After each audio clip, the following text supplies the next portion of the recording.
ሰላም ዲናችሁ በያላችሁ በጥሩ ነገር ሰላም ነው። አሸይና እንዲወላችሁ ሙኝላችሁ አለ በስጅስት ጎንዶሎ ማዳች ላይክ እና ሼር ያደረጋችሁ ሐሳቦቻችን ለብዙዎች አካፍሉ። ለዚህ ሁሉ አመሰግናችኋለሁ። ዛሬ ወደ ሚዛናችን ዘላችሁ የመጣን እንግዲህ ሰሞኑን ኢትዮጵያ ውስጥ ዘመናና ባህላዊ ሐኪሞች በፈጠሩት እንኳን ሰላምታና ንትርክ ብዙ መስማት የማይገባን ነውር የሆኑ ንግግሮች ሁሉ ሰምተናል። እንግዲህ ይሄ ነገር ተገቢ አይደለም የሚል ሐሳብ ሰጥቻለሁ። አንዳንድ ዘመናዊ ሐኪምና የሚሉ ጋጥ ወጥ ግለሰቦች የባህላዊ ሐኪሞችን ሱር ወጣሽ ናቸው ጠንቋዮች ናቸው ብለው ያንጓጠጡበት ሁኔታ አይቻለ። የተገቢ አይደለም። ተከባብራችሁ መስራት ይገባችኋል። ከተቻለ ተደጋግፋችሁ ካልተቻላችሁ ደግሞ በሩቁ ተከባብራችሁ መስራት ይገባችኋል የሚል ሐሳብ አስተያየት ሰጥቻለሁ። ጭራሽ ወደ ጋጥ ወጥ የሆነ አፍላፊ ውስጥ ሁሉ ይገባችሁ አላችሁ እና በተለይ ሱር ወጣሽ ናቸው ጠንቋዮች ናቸው የምትሉ ጋጥ ወጦች እንደዛ የማለት ሞራሉ የላቸውም። ቢያንስ ባህላዊ ሐኪሞች ለሚያክሙት ህክምናውን ይለያሉ፣ በሽታውን ይለያሉ፣ እንደገና መድኃኒቱም ራሳቸው ቀመመው ያድናሉ። ለዚህ ደግሞ ሚሊዮን ኢትዮጵያውያኖች ቢሊዮን የዓለም ህዝብ ይመሰክሩለታል። ማንጓጠጥ አትችሉም። ጠንቋይ ናቸው። ሐኪም አበበች ጠንቋይ ነች፣ ዮሐንስ ወራው ጠንቋይ ነው፣ ሱር ወጣሽ ነው፣ ባዶ ነው፣ ምንም አያውቅም ማለት አትችሉም ነው ያልኩት። ማንጓጠጥ አትችሉም ነው ያልኩት። እነሱ ቢያንስ ለሚያድኑት ለሚያክሙት ህክምና የራሳቸው ነው መድኃኒት ይሰራሉ። በራሳቸው መንገድ ራሳቸው መድኃኒት ያገኙለታል። እናንተ ግን በሽታውን ከመለየት በቀር መድኃኒቱን አትሰሩም። ኢትዮጵያ ውስጥ መድኃኒት የሰራ በዚህ ዓለም አቀፍ እውቅና ያለው ዶክተር ካለ ስቀለኛ አደባባይ አልኩ። አይዞ አንሰቅልህም፣ አንተ አለማወቅ ነው እንዲመሃይምነት ነው እንደሚያደርግ አላቸውኝ። ምነሱን አይ ፋርማሲስትና ዶክተር እንኳን መለየት ማትችልና አለ። ለእናንተ ናቸው መሃይመች። ምክንያቱም ሜዲካል ዶክተሮች መድኃኒት ኢንቬንት ማድረግ እንደሚችለው በዓለም አቀፍ ደረጃ የታየ ነው። በዓለም አቀፍ ደረጃ እና እንደዚህ ያለ ንግግሮች ምንም የማይጠቅሙ ናቸው። እንደውም ሳይንሱ ምንድን ነው የሚለው? ኤኒዋን ሁ ኮንቬክስ ኢንተሌክቹዋል ሪሰርቾችን ኮንትሪቢሽኖችን ማድረግ የቻለ ሰው ሁሉ ኢንቬንት ሊያደርግ ይችላል ነው የሚለው። እንኳን ሜዲካል ዶክተር ቆርቶ ኬሚስቶች ይችላል መድኃኒትን ማግኘት። አትፍሩ። ሜዲካል ዶክተር መድኃኒት መስራት ይችላል። ኬሚስቶች ይችላል። ኢቭን ኢንጂነሮች ይችላል። ሪሰርቸሮች ይችላል። ሜዲካል ዶክተሮች ይችላል። እና ይሄ ነገር ሰው ይታዘበናል ማለት ልመድ። በእርግጥም የባህላዊ ሐኪሞች ትልቁ ብቃታቸውና ኳሊቲያቸው በተለይ ሰርቲፋይድ የሆኑና በብቃታቸውን ያስመሰከሩ ከሆነ ራሳቸው በሽታውን ይለዩታል። በራሳቸው መንገድ ራሳቸው መድኃኒት ይቆምሙለታል። ራሳቸው ክትትል ያደርጋሉ። ሰው ይድናል።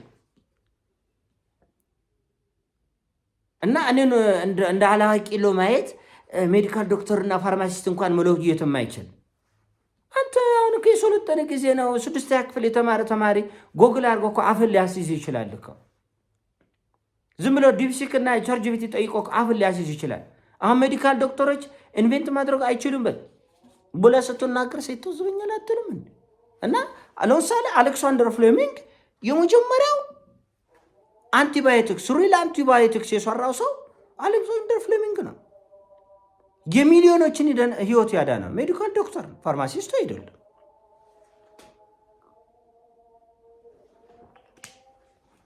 እናንተ አትችልም ማለት ሌላው ሰው አይችልም ማለት እና ጉትሮድ ኤሊየን ለዚች ሴትያ የካንሰርን መድኃኒት ያገኘች መድኃኒት ማለት ፈጽሞ የሚፈውስ ማለት አይደለም። ክትትሉ ላይ በተለይ ደግሞ ቀድሞ ብሎ ባለው ስቴጅ ላይ እንዲድን የሚያደርግ የሚጠቁም ለካንሰር ታማሚዎች የሚጠቁም መድኃኒቶችን የሰራች ነች። ሉክሚያ፣ ማላሪያ፣ ሆርፕስ፣ HIV ያሉ በሽታዎች ህክምና ልክ እንደ ምንድነው የምትሉት ይሄ ለዚህ ማስታገሻቸው እድሜ ማራዘሚያቸው ያሉ መድኃኒት የሰራች ኤሊየን ነች። ቱቱዮዮ የተባለች ቻይናዊት ኖቤል አሁን ኤሊየን ኖቤል ፕራይዝ አሸናፊ ነች። ዮዮም ቱቱዮ የተባለች ቻይናዊት ኖቤል ፕራይዝ አሸናፊ ነች። እጭ እንደውም ጭራሽ ለማላሪያ መድኃኒት ያገኘችው በባህላዊ ህክምና ነው። በዓለም አቀፍ የኖቤል ሽልማት ያሸነፈች እና ሰው ይታዘበናል ማለት ስለማደው አይ ፋርማሲስት እንኳን ዶክተር ማትለየው ዝም ብላችሁ ቲክቶክ ላይ እድሉ ስላገኛቸው ነው። ሰው ይታዘባችል። 5ኛ ክፍል የተማረ ተማሪ ዛሬ በአሁኑ ሰዓት ጉግል አድርጎ ይሞግታል፣ አፍ ያስይዛል። አሁን ላይቭ ላይ ብንገናኝ ምን ልትሉኝ ነው? እና what really matters is scientific contribution, not job titles. What really matters is really losing the scientific contribution, not job titles. እና የትኛው ማለት ሆነ ሪሰርቹ ለዛ የሚጠቅም ትክክለኛ ሳይንሳዊ ሪሰርች ካደረክ መድኃኒትን ኢንቨንት ማድረግ ትችላል። እና ሰውን ለማንጓጠጥ ከመሮጣችሁ በፊት ሚዛን ላይ ይጥሉናል፣ ይተዋዘበናል ማለት መቻል አለባቸው። ጋውን በለበሰ አይደለም እውቀት የሚሆነው። እንዴት እንደዚህ ይላል? መድኃኒት ማግኘት የሜዲካል ዶክተሮች ኃላፊነት አይደለም፣ እንትንም አይደለም የፋርማሲ ነው። ካላወቅም ግዴታ የለብህም። ራሳችሁን ትዙት ውስጥ አትጣሉ። እኔ ኢትዮጵያ ውስጥ ሁልጊዜ የሚጎርመኝ ነገር ሽኩቻ ነው። በሃይማኖት ሰዎች ሽኩቻ፣ በሐኪሞች ሽኩቻ፣ በኢንጂነሮች ሽኩቻ፣ በነገር ሽኩቻ። ሌላ ዓለም ብትሄዱ ጉድ እኮ ነው የምትሉት።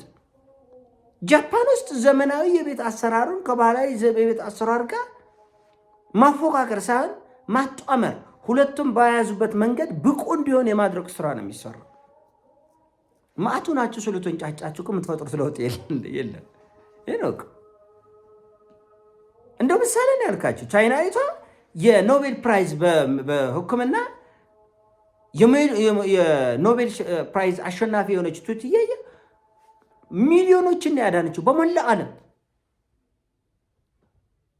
ሌሎች መድኃኒቶች ውጤታማ አልሆን ሲል እሷ ጥንታዊን የቻይናን የባህላዊ ሕክምና ለወባ የሚደረገውን የባህላዊ ሕክምና በከፍተኛ ሁኔታ በማጥናት ነው መድኃኒት ኢንቨንት ተደረገ። እና ተኮባበርን የተባለ ዝም ብለህ አፍ አትካፈተው።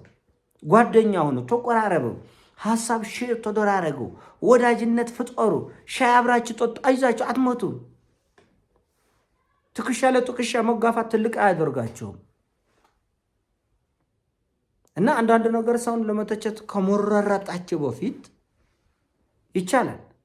ከመራራጣችሁ በፊት የምትናገሩት ነገር ለይት አሉ። መዓት ፋርማሲስት ያልሆነው እንደውም ሜዲካል ዶክተር ጭምር ያልሆኑ ለዓለም አስደናቂ መድኃኒቶችን ኢንቨንት ያደረጉ መዓት ሰዎች አሉ። ቼክ አርግ። ችግር የለም። እና እናንተ ካልቻላችሁ ግዴታ ብለው አንቆ ያዛችሁ የለም።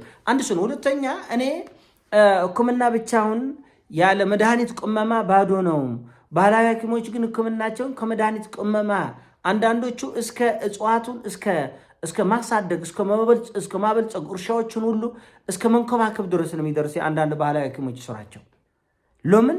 እጽዋቶች ከሌለ መድኃኒቱ የሚገኝበት ነገር ከሌለ በሽታውን መለየት ብቻ ፋይዳ የለውም።